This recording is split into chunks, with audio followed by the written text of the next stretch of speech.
உறவுகளுக்கு வணக்கம். இந்த உணவு சார்ந்து சில கருத்துக்களை பதிவு செய்யலாம் அப்படிங்கிறது என்னுடைய வேண்டுகோள். அதனுடைய அடிப்படையில சில கருத்துக்கள பதிவு செய்ய விரும்புகிறேன்.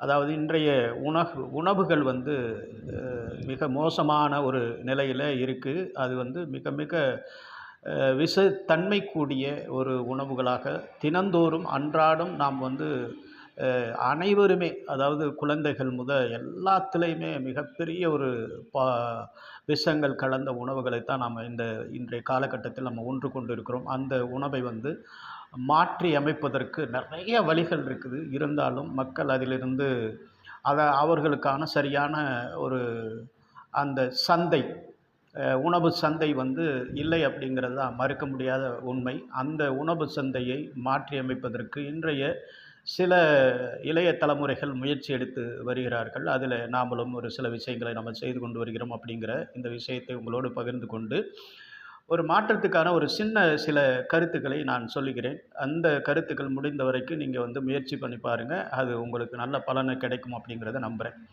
அதாவது நம்மளுடைய சிறுதானியங்கள், இன்னைக்கு இருக்கக்கூடிய சிறுதானியங்கள், அதாவது சோளம், கேப்பை, கம்பு, வரகு, குருதவாளி, தினை, சாமை இது போன்ற சிறுதானியங்கள் மிக எளிதான முறையில உணவுகளை ருசியாகவும், நல்ல ஒரு ஹெல்த்தியாகவும் அதை நம்ம தயாரித்து சாப்பிடக்கூடிய வாய்ப்புகள் நிறைய இருக்குது.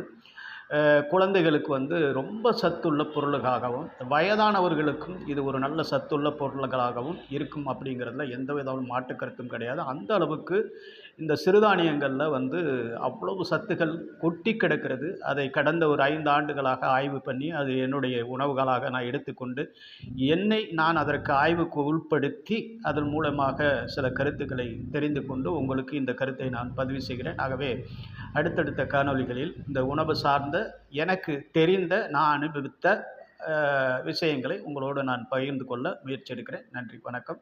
அடுத்த காணொளியில் சந்திப்போம். நன்றி, வணக்கம்.